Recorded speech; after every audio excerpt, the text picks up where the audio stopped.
요즘 제가 생명상을 묵상하면서 개인적으로 참 큰 은혜를 받고 있습니다. 특히 저희들이 민수기 말씀을 묵상하고 있는데 광야에 있는 이스라엘 백성들, 그 이스라엘 백성들이 특히 어떻게 이 광야 한가운데서 그들 눈에 보이기엔 전혀 소망이 없고 정말 광야가 펼쳐져 있는 환경 가운데서 어떻게 하나님을 향하여 신앙을 지켜나가는지 저 개인적으로 배우는 시간입니다.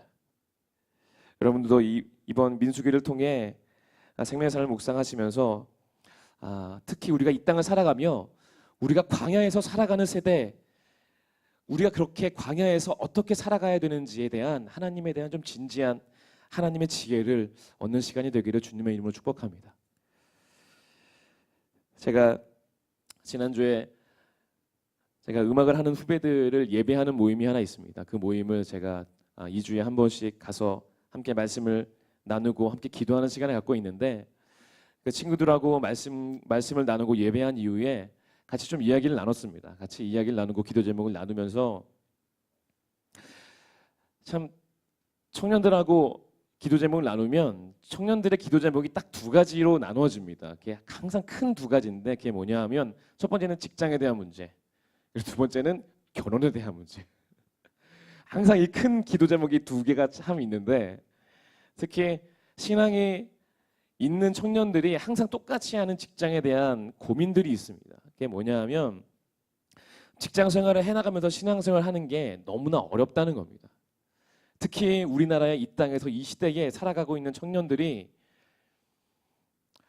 직장에서 신앙을 지켜나가는 게 너무나 힘들다라고 말을 합니다.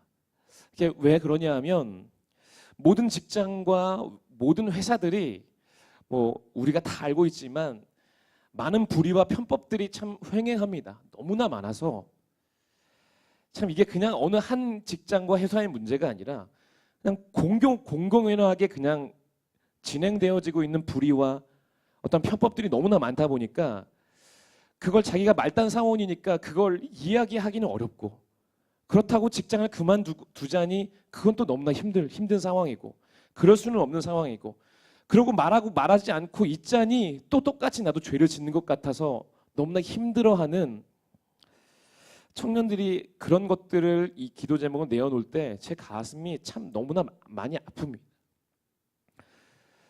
그래서 특히 청년들을 향하여 제가 말씀들을 나누면서 참 우리는 광야의 세대이다 라는 이야기들을 제가 참 많이 하게 됩니다. 너무나 광야 같아서 해결점이 보이지 않고 어떻게 해야 할지 나도 사실은 너희들에게 말해줄 말이 없다. 나도 너희들을 향하여 정말 기도한다라는 말밖에 할 수밖에 없는 상황들이다라는 걸 나도 고백할 수밖에 없다 라고 안타까운 마음을 제가 지난주에도 그렇게 나누며 제가 왔습니다. 저는 그렇게 생각합니다. 제가 오늘 말씀의 제목을 우리는 광야 세대입니다 라는 말씀의 제목을 잡았는데, 정말로 실제로 저는 이 땅이 지금 우리가 광야의 세대라고 저는 생각합니다. 우리가 너무 막막하고 어떻게 나아가야 할지 모르는 막막함 가운데 놓여져 있어서 하나님이 우리를 부르셨고 하나님이 우리를 인도하신다는 확신은 있는데, 당장 우리 앞에 놓여져 있는 광야의 길은 어떻게 나아가야 할지, 한 발자국을 어떻게 떼야 할지 도저히 알 수 없는 그런 막막함 가운데 놓여져 있는 것이 저는 우리 세대라고 저는 생각합니다. 오늘 말씀은 이스라엘 백성들이 광야에 행진을 하는 초기의 시기입니다. 그러니까 이스라엘 백성들이 기적적으로 홍해를 건넌 이후에 광야를 진행하기 위해서 한 1년 한 달간 정도를 준비를 합니다. 홍해를 건넌 이후에 바로 행진이 시작된 것이 아니라 한 1년여 동안을 준비를 합니다. 그동안 무엇을 하냐면 하나님께서 모세를 통하여 율법을 주시고 하나님의 말씀을 주신 이후에 그 말씀을 따라 준비를 시키십니다. 그러니까 어떻게 해서 광야를 진행해야 할지, 그리고 진영은 또 어떻게 짜고 어떻게 광야 가운데 행진해야 하는지 하나하나 하나님이 알려주시고, 또한 성막도 어떻게 지어야 하는지 하나하나 하나님께서 다 설명해 주시고, 그것들을 재차 확인하고 점검하는 작업들을 통해서 철저하게 준비한 기간들을 1년 동안 가진 이후에, 그 이후에 이제 광야의 길을 행진하기 시작합니다. 그러니까 이스라엘 백성들은 1년 동안 철저하게 하나님의 율법을 배운 겁니다. 어떻게 하나님의 백성들이 이제 우리는 하나님의 말씀을 따라 어떻게 나아가야 하고, 너는 어떤 일을 해야 하고 나는 어떤 일을 해야 하며 분배되어진 일들 가운데 하나하나 다 교육을 받았습니다. 그랬는데 오늘 어떤 일이 벌어지냐 하면 처음으로 안식일에 대한 율법을 어긴 사람이 처음으로 등장한 겁니다. 오늘 말씀을 보게 되니까 어떤 말씀이 있냐면 32절의 말씀에 이스라엘 자손이 광야에 있을 때였다. 한 사람이 안식일에 나무를 하다가 들켰다라고 되어져 있습니다. 그러니까 하나님께서 모세를 통하여 이스라엘 백성들에게 교육한 율법은 무엇이냐 하면 안식일에는 일하지 않게 되어져 있습니다. 그래서 만나도 거두지 못하게 되어 있죠. 그래서 만나도 매일매일 만나를 거두게 되어 있지만 안식일만큼은 그 전날 이틀치를 거두도록 하나님께서 말씀하십니다. 그래서 안식일에는 일하지 않도록 하나님께서 명령하시고 특히 불을 피우지 않도록 하나님께서 모세를 통하여 명령하였습니다. 그러니까 오늘 일하지 않도록 되어져 있는데 오늘 한 사람이 나무를 이렇게 줍다가 들킨 겁니다. 그러니까 나무를 줍는다는 건 나무에 불을 피울 의도를 가지고 어떤 하나님의 율법이 어겨지는 상황 가운데 놓여진 것이 오늘 첫 번째 상황입니다.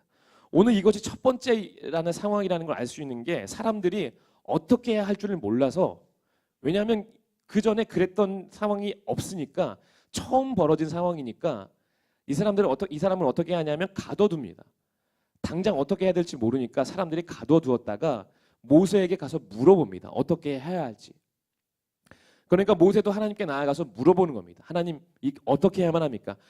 하나님께서 분명히 하나님께서 명령하시고 하신 하나님의 율법의 말씀이 있는데 이 사람이 그것을 어겼습니다. 어떻게 해야 합니까? 라고 하나님께 모세가 물어보니까 우리는 아마 이때 그런 스토리를 아마 기대했을 겁니다. 하나님이 그를 잘 타이르고, 하나님은 사랑의 하나님이시니까 잘 타이르고 다음부터는 그러지 않도록 엄중히 경고한 다음에 이렇게 타이른 다음에 용서해 주실 것이라고 우리는 그런 스토리를 기대하는데, 오늘 말씀을 읽다 보면 저희들이 좀 충격적인 이야기를 듣게 됩니다. 뭐냐 하면 하나님께서 모세에게 명령하십니다. 뭐라고 말씀하시냐 하면 그를 진 바깥에서 끌고 나가 돌로 쳐 죽여야 한다라고 명령하십니다. 그래서 오늘 그 사람을 온 회중이 나아가서 모세와 함께 그를 돌로 쳐 죽이게 됩니다. 좀 충격적인 일이 아닐 수 없습니다. 왜냐하면 이 정도 율법을 어긴 것 가지고 죽는다면 여기에 우리 모두가 살아있을 사람이 아무도 없겠죠. 저를 포함해서. 그리고 이 이야기를 읽을 때 우리는 그렇게 생각할지 모릅니다. 하나님이, 구약의 하나님은 원래 심판하시는 하나님이시고 이제 나중에 예수님께서 오신 이후에 성령의 시대에는 하나님이 사랑의 하나님이 예수님이시니까 이거는 구약의 하나님이시니까 이렇게 적용하신 거고 신약의 하나님은 그렇지 않아 라고 우리는 생각할지 모릅니다. 그런데 이런 비슷한 스토리가 신약에도 등장합니다. 아나니와 삽비라 이야기죠. 그렇죠.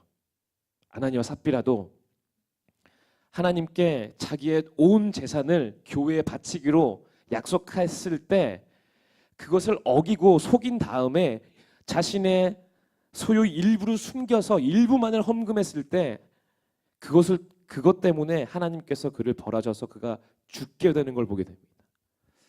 우리가 이걸 보면 하나님이 구약의 하나님이시니까 그렇다라고 말할 수 없는 상황임을 저희들이 알 수 있습니다. 성령의 시대에, 신약의 시대에도 하나님께서 분명히 그렇게 하셨다는 걸 보면 이건 우리가 그렇게 단순히 넘겨야 될 문제가 아니라 무언가 하나님이 우리에게 하시고자 하는 분명한 메시지와 하나님의 인도하심이 있다는 걸 우리가 알 수 있는 부분입니다. 우리가 이 말씀들을 이해할 때 참 쉽지 않은 말씀이긴 합니다. 오늘 그런데 이 두 가지 말씀을 우리가 보게 되면 큰 공통점이 하나가 있습니다. 그게 뭐냐면 하나님께서 공동체를 세우신 첫 시작이라는 시점입니다. 이게 이 두 이야기의 공통점입니다. 오늘 이야기의 말씀도 어떤 말씀이냐 하면 이제 하나님께서 율법을 처음 주셨습니다. 이제 하나님의 백성들을 하나님께서 이집트에 있는 애굽에 있는 세상에 속해 있는 자들을 성경에 보게 되면 홍해를 건넌 거를 하늘과 바다 가운데 세례를 받았다라고 히브리서에서 고백을 하고 있습니다.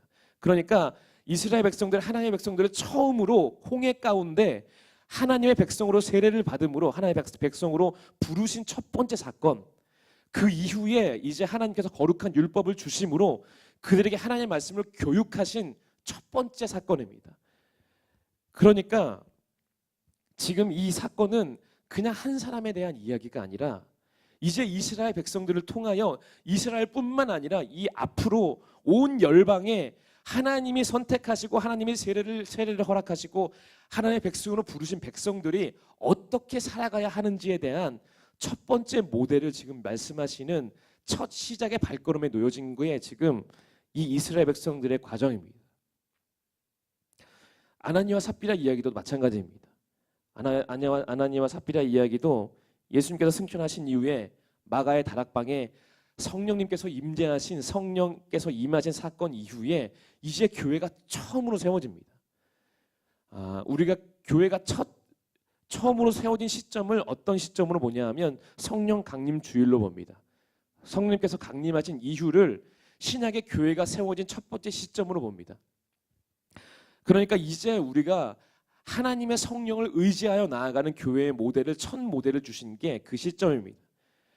그러니까 마가의 다락방에 120명의 사람들이 함께 하나님께 기도함으로 인해서 성령이 임하였을 때 그때 이후로 교회가 시작되어져서 이제 우리의 힘이 아닌 성령을 의지하여 나아가는 교회가 시작됩니다. 그 시점 가운데 첫 발걸음이 그 초대교회였습니다. 이 광야의 세대는 우리가 어떤 관점으로 봐야 되냐 하면 하나님이 이제 우리를 향하여 첫 시작, 첫 경험을 하나님께서 얼마나 소중하게 생각하시는지에 대한 하나님의 열정으로 우리가 봐야만 합니다. 시작이라는 건 참 중요한 의미가 있습니다. 왜 그러냐 하면 시작이라는 건 우리가 어떤 존재인지 우리가 어떤 목적과 어떤 의미로 살아가야 되는지에 대한 설명을 해주는 게 첫 시작이기 때문입니다. 지난주에 목사님도 말씀하셨지만 복음이라는 게 뭡니까 여러분? 복음은 세상에서 길을 잃어버리고 헤매는 사람들에게 첫 시작을 알려주는 겁니다. 그러니까 사람들이 잃어버린 겁니다. 하나님을 향하여 하나님의 은혜를 잃어버리고 내가 어떤 존재인지 어떻게 태어났는지 어떻게 내가 존재되어졌는지를 잃어버리고 세상에 속해요 세상 가운데 탕자처럼 살아가는 자들에게 첫 시작을 선포해 주는 겁니다.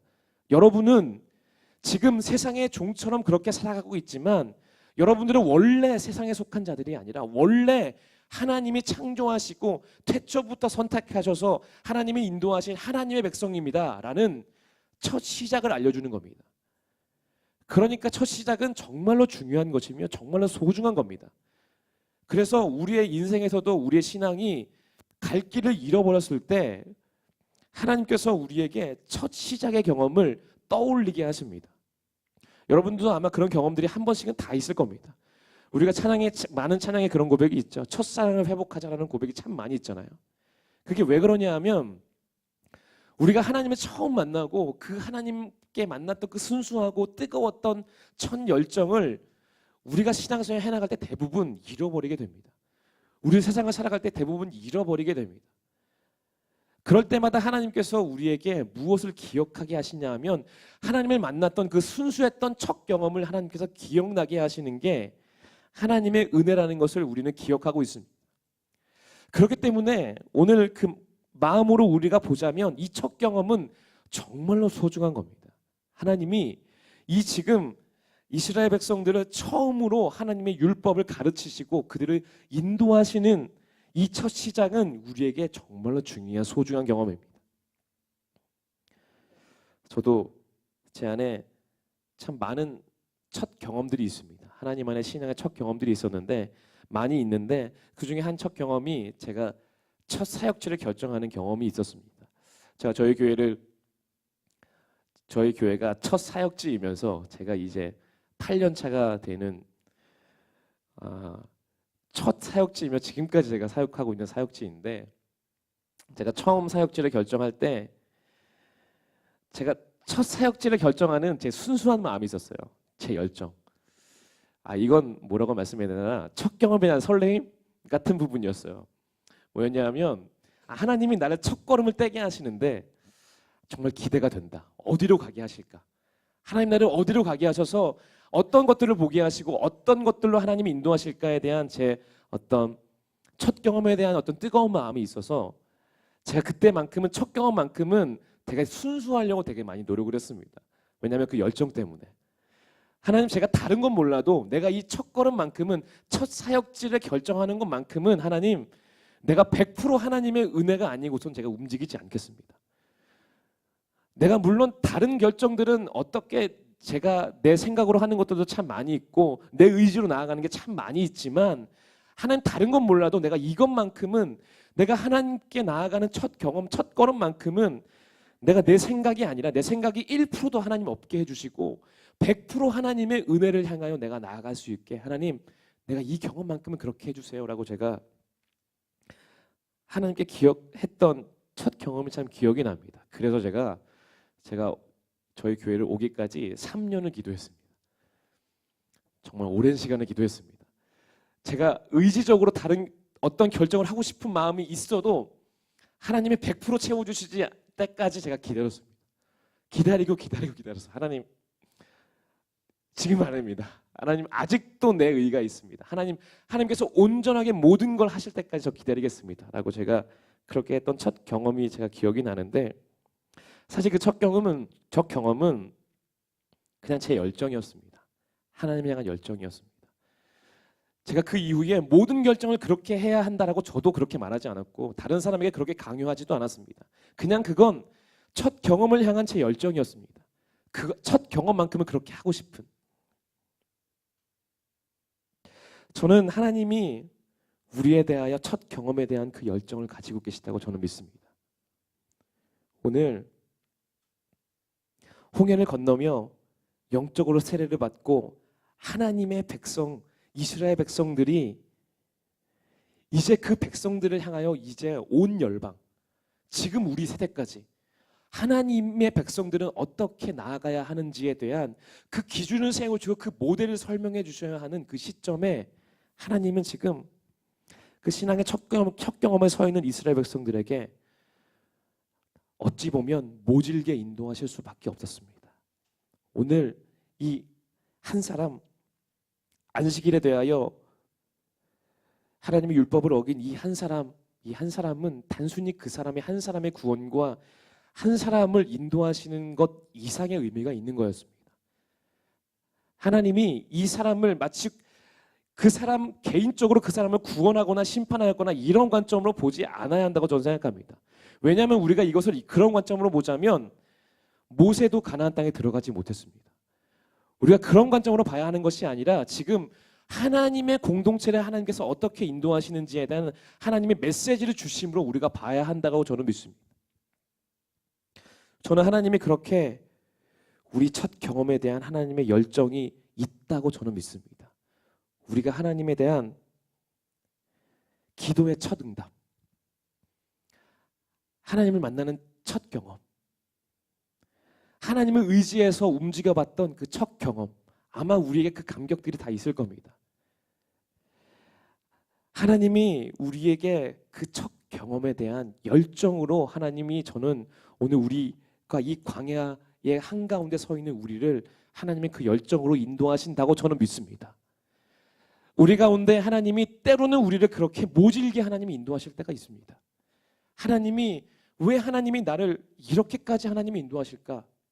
우리가 그렇게 하나님 앞에 원망하며 기도할 때가 있지만, 우리는 지금 우리 안에 그 한 가지 기도 제목, 그 한 걸음만을 보는 것이 아니라 하나님이 앞으로 내 인생과 앞으로 우리 가정과 나를 통해 인도하실 모든 하나님의 사람들에 대한 하나님의 열정으로 지금 내 걸음을 인도하고 계시다라는 하나님의 열정과 하나님의 인도하심으로 하나님이 우리를 광야 가운데 인도하신다고 저는 믿습니다. 오늘 우리 가운데 하나님께서 그런 어려움 가운데, 광야 가운데 우리를 인도하시는 부분이 있다면 오늘 우리가 하나님의 마음을 깨닫기를 소망합니다. 하나님을 향하여 그 기대를 바라보고 계시는 하나님의 마음. 오늘 그 하나님의 마음이 회복되어질 때 하나님께서 우리를 왜 그렇게 인도하시는지에 대한 하나님의 큰 비밀이 우리 가운데 풀리게 된다고 저는 믿습니다. 오늘 제가 두 번째로 살펴보고자 원하는 것은 우리는 다음 세대를 위하여 하나님이 이 우리를 광야의 세대로 인도하신다는 사실입니다. 다음 세대를 위하여. 오늘 말씀을 보게 되면, 오늘 말씀 읽지는 않았지만 저희들이 앞장에 민수기 13장을 보게 되면 12정탐꾼 이야기가 나옵니다. 광야의 행진이 시작되고 나서 하나님께서 각 지파마다 한 사람씩 선별하여 12명을 가나안 땅에 정탐을 보냅니다. 40일 동안. 그래서 이 12명의 사람들이 40일 동안 정탐을 하게 됩니다. 40일 동안 가나안 땅에 이 광야의 초기 시기에 40일 동안 정탐을 했다는 건 우리가 알 수 있는 부분은 추측할 수 있는 부분은 가나안 땅이 멀지 않았다는 사실입니다. 그러니까 광야의 지금 첫 시작에 40일 동안 가나안 땅에 12명의 사람이 가서 40일을 정탐하고 돌아왔다는 건 그리 멀지 않았다는 걸 우리가 예상할 수 있죠. 그랬는데 이 12명의 정탐꾼들이 40일 동안 정탐한 이후에 돌아와서 하나님께 고백을 하죠. 우리가 너무 잘 알고 있지만 그 중에 10명의 사람들이 모세와 아론에게 어떻게 고백을 하냐 하면, 오늘 말씀이 제가 그 말씀을 넣어놨는데 우리가 함께 읽어봤으면 좋겠습니다. 31절부터 33절인데요. 함께 읽겠습니다. 시작. 그러나 그와 함께 올라갔던 온 사람들은 말하였다. 우리는 도저히 그 백성에게로 쳐 올라가지 못합니다. 그 백성은 우리보다 더 강합니다. 그러면서 그 탐지한 땅에 대하여 나쁜 소문을 퍼뜨렸습니다. 그들은 이스라엘 자손에게 그 땅에 대해 이렇게 말하였다. 우리가 탐지하려고 두루 다녀본 그 땅은 그곳에 사는 사람들을 삼키는 땅이다. 또한 우리가 그 땅에서 온 백성은 키가 장대 같은 사람이다. 거기에서 우리는 또 네피림 자손을 보았다. 아낙 자손은 네피림의 한 분파다. 우리는 스스로가 보기에도 메뚜기 같았지만 그들의 눈에도 그렇게 보였을 것이다. 이렇게 10명의 사람들이 고백을 합니다. 그들의 보이기엔 우리가 보기에도 메뚜기만큼 작아 보이고 그들은 우리를 잡아먹는 족속인데 우리는 그 땅을 절대 올라갈 수 없습니다. 10명의 사람들이 이렇게 고백을 합니다. 이렇게 소문을 퍼뜨리니까 그 다음에 어떻게 되냐면 이스라엘 온 백성들이 통곡하며 울며 모세와 아론을 원망합니다. 그래서 어떻게 됩니까? 참 슬픈 일은 이 가까운 거리를 이스라엘 백성들이 40년 동안 방황을 하게 됩니다. 그 다음에 그래서 하나님이 뭐라고 선언하시냐 하면 너희들의 입에 고백한 것처럼, 너희들이 들어가지 못하겠다라고 너희들이 고백한 것처럼 너희들이 들어가지 못할 것이다 라고 말씀하시면서 너희들이 40일을 정탐했는데 너희들이 불신앙의 고백을 했으므로 40일 중에 하루를 1년으로 삼아 40년 동안 너희들이 광야를 헤매게 될 것이다 라고 말하며, 또한 너희들이 지금 너희들의 세대, 그러니까 너희들의 20세 이상의 사람들은 광야에 들어가지 못하고 20세 이하의 다음 세대만이 광야에 들어가게 될 것이다. 그리고 믿음의 고백을 한 여호수아와 갈렙만이 들어가게 될 거다 라고 하나님께서 선언하십니다. 참 얼마나 슬픈 일입니까? 하지만 그럼에도 불구하고 그들은 광야의 길을 가게 됩니다. 그래서 그들이 그 이후에 광야의 길을 가면서 어떻게 했을까? 아마 그렇게 했겠죠. 가족이 만약에 있다면 가족에는 20세 이상의 부모 세대가 있고 20세 이하의 자녀 세대가 있었을 겁니다. 그러니까 부모 세대는 이미 알고 있었습니다. 뭘 알고 있었냐면 광야의 길을 계속 가면 갈수록, 그리고 그 횟수가 길어지면 길어질수록 자신들의 죄 때문에, 자신들의 불신앙 때문에 자기 자녀들까지 이 광야의 길을 고생하고 있다는 사실들을 그들은 아마 뼈저리게 아마 느꼈을 겁니다. 그래서 그들은 그녀의 자녀 세대에게 어떻게 교육했을까? 철저하게 교육을 했겠죠. 하나님의 율법을. 오늘 말씀을 보게 되면 우리 뒷절에 보게 되면 오늘 이 불순종한 사건을 통해 하나님께서 뭐라고 설명하시냐면 너희들이 이 사건을 통해 너희들에게 너희들의 옷에 술과 청색끈을 달아라. 그래서 너희들이 불순종하는 세대라는 걸 너희들이 기억하고 앞으로는 그렇게 행하지 않도록 너희들이 옷에 이 술과 청색끈을 볼 때마다 기억하라라고 하나님께서 말씀하십니다.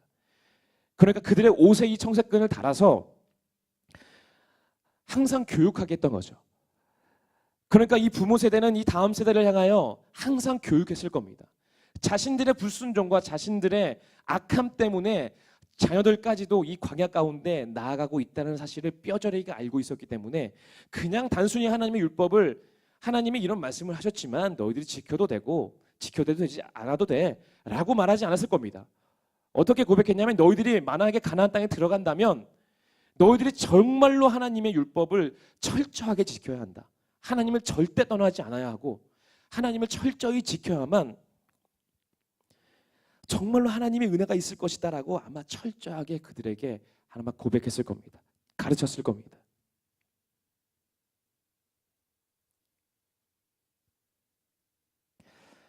하지만 그걸 아십니까?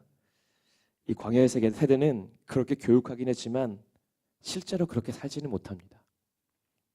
우리가 너무나 잘 알고 있지만 그렇게 가르치기는 했지만 정작 자신들에게 또 그런 상황이 놓여지면 또 불평합니다. 그러니까 이게 반복되어진 거죠. 그런 실수 때문에 하나님의 심판을 받으면 광야 한가운데서 때로는 불뱀으로 인하여 때로는 죽음으로 인하여 한 지파가 몰살당하기도 하고 하나님의 그런 심판 가운데 놓여지면 그들은 후회합니다. 또 후회합니다. 하나님 우리가 또 하나님께 죄를 지었습니다 라고 말하면서 자녀들에게 또 아마 가서 교육했을 겁니다. 너희들은 그러지 마. 너희들은 이렇게 심판당하지 마 라고 교육을 했을 겁니다. 그러고 또 행하고 나면 또 그런 상황에 놓여지면 부모들은 또 악하게 하나님을 원망합니다. 그러고 또 심판받으면 또 자녀들에게 가서 너희들은 제발 그러지 마 라고 또 아마 교육을 했을 겁니다.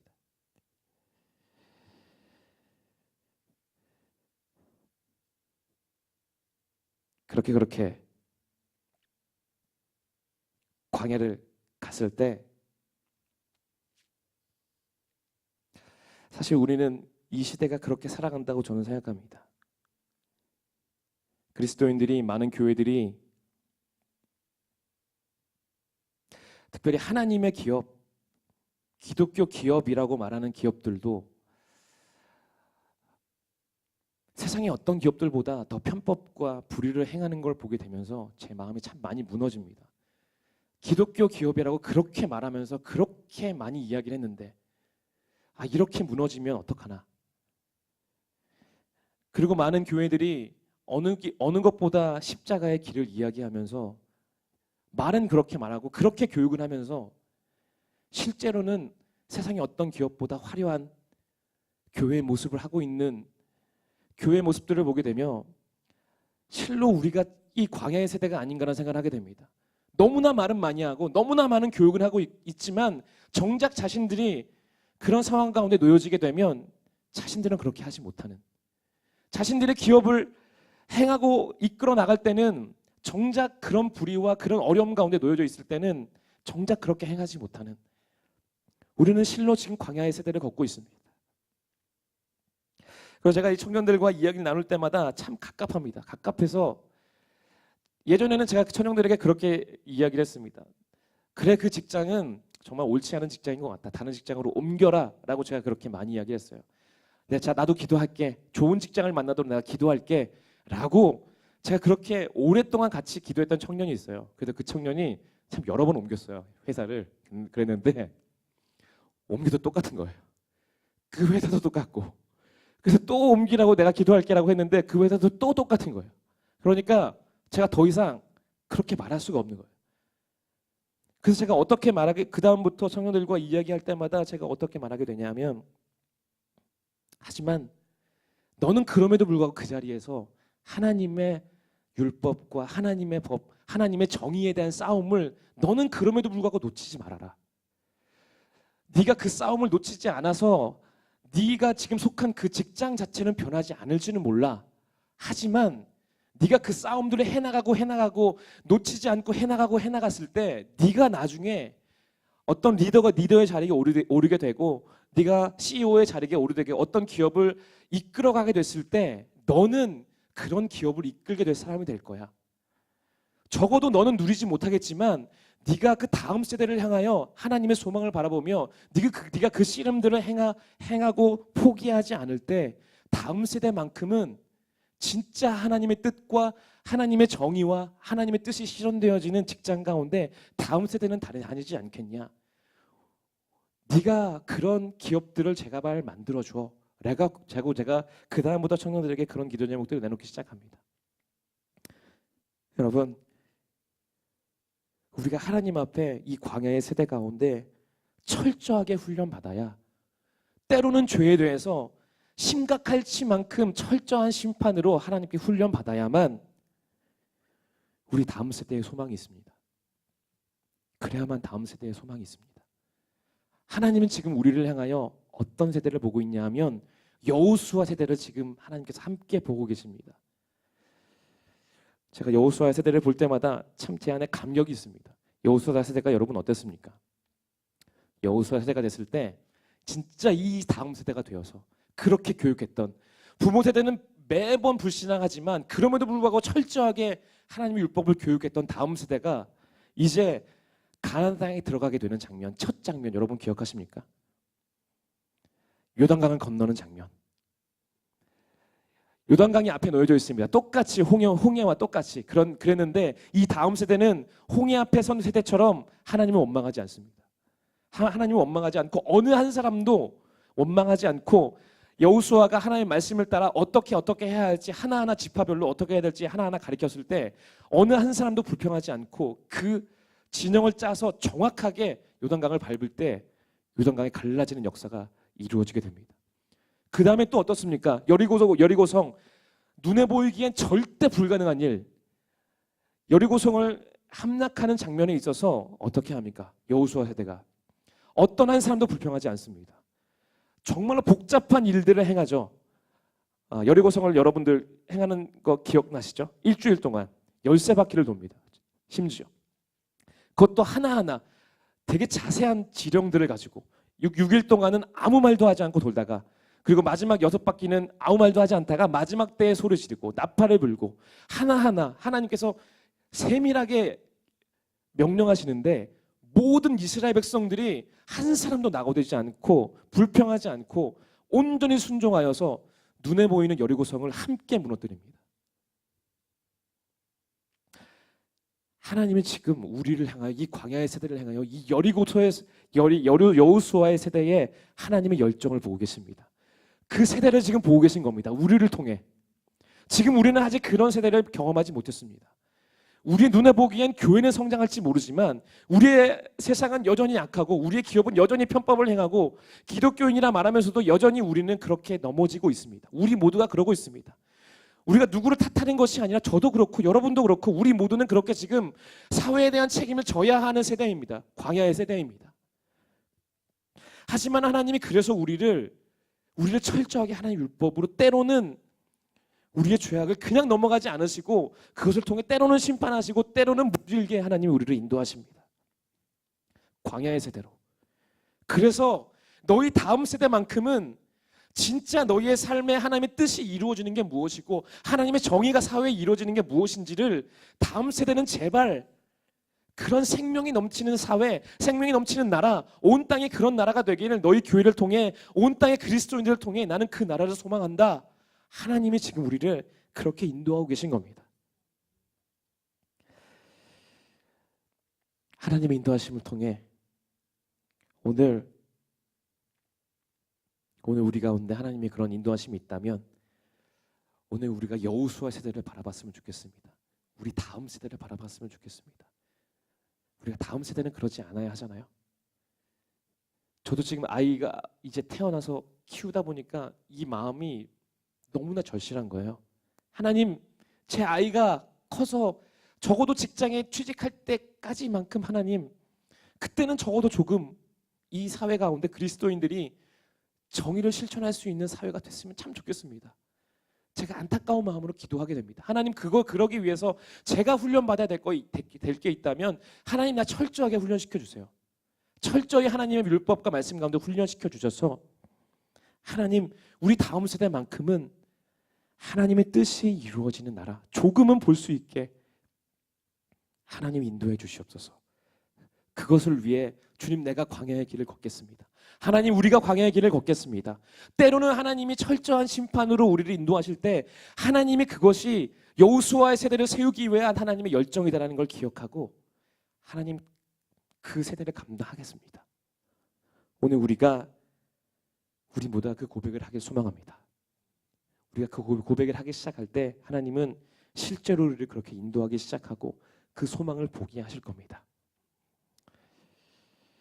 저는 그래서 우리 모두가 하나님 앞에 그런 세대가 되기를 소망합니다. 그래서 우리 다음 세대만큼은 정말 소망이 있는 세대로 오늘 우리의 삶에 하나님이 정말로 그렇게 인도하시고 하실 때 그 소망을 갖게 되길 소망하고, 또한 우리가 더 적극적으로 하나님, 우리가 이 광야 가운데서 우리가 다음 세대를 향하여 훈련받겠습니다 라고 자청하며 하나님의 은혜 가운데 나아가는 저와 여러분이 되기를 주님의 이름으로 간절히 축원합니다.